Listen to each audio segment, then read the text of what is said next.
তো বন্ধুরা, আজ আমরা যাচ্ছি টটের চড়াতে। একটা জেসিবি পরে ডুবে গেছে, সেটা তুলতে সবাই বার হয়ে গেছি, এখন লোকাতাছি।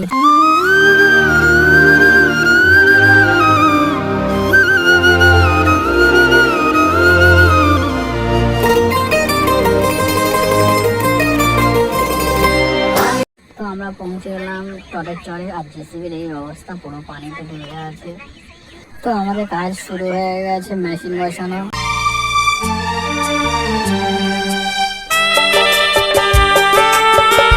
তো আমাদেরও মেশিন রেডি হয়ে গেছে, সবাই পাক ধরা ধরেছে, ওই সবাই পাক দিচ্ছে। এবারে আস্তে আস্তে উঠতে থাকবে।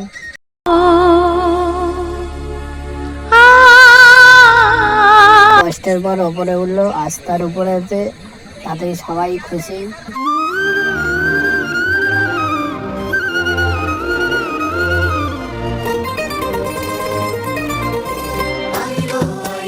আমার সজনী তোর সাথে ঘর করবো আহারে।